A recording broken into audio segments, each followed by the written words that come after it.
सुप्रभात। प्रकृति और विकृति, प्रकृति एवं विकृति। प्रकृति और पुरुष दोनों को ही तुम अनादि समझो और विकारों को तथा गुणों को भी प्रकृति से ही उत्पन्न समझो। तो कार्य और कारण के द्वारा होने वाली क्रियाओं को उत्पन्न करने में प्रकृति हेतु कही जाती है और सुख दुखों के भोक्तापन में पुरुष हेतु कहा जाता है। अब 7 प्रकृति विकृति यानी पंच महाभूत, अहंकार और महत्त्व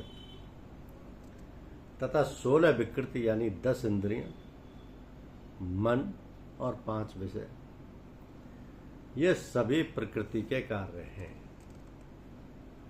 और प्रकृति इन सबकी मूल कारण है।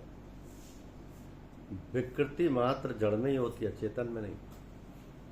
चेतन सुखी दुखी नहीं होता, प्रत्युत सुखाकार दुखाकार वृत्ति से मिलकर अपने को सुखी दुखी मान लेता है। परमात्मा का स्वरूप समग्र है। परमात्मा में कोई शक्ति ना हो ऐसा संभव ही नहीं। यदि परमात्मा को सर्वथा शक्ति रहित माने तो परमात्मा एक देशीय है, सीमित सिद्ध होंगे।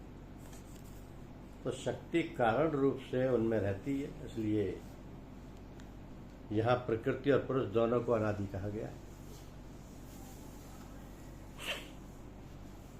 और परमात्मा का अंश ये पुरुष यानी जीवात्मा अनादि है, ऐसे ये प्रकृति भी अनादि है।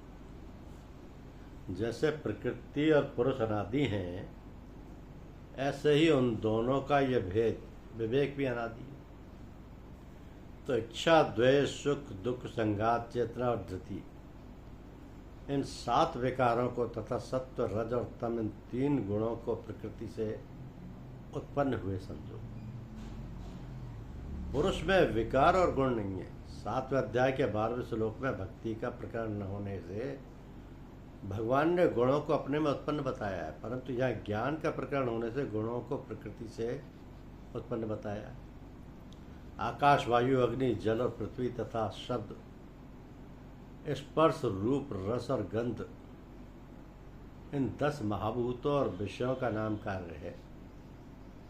श्रोत, त्वचा, नेत्र, रसना, घ्राण, वाणी, हस्तपाद, उपादस्थ और गुदा तथा मन, बुद्धि और अहंकार,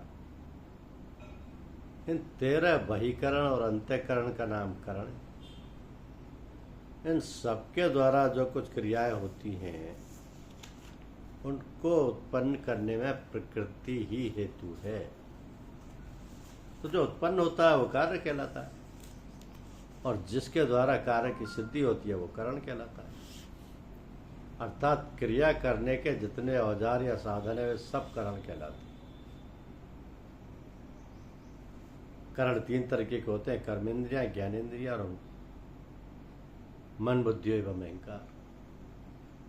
तो कर्मेंद्रिया स्थूल हैं, ज्ञानेंद्रिया सूक्ष्म और मन, बुद्धि एवं अहंकार अत्यंत सूक्ष्म। कर्मेंद्रिय और ज्ञानेंद्रियों को बहिकरण कहते हैं तथा मन, बुद्धि और अहंकार को अंतःकरण कहते हैं। धन्यवाद।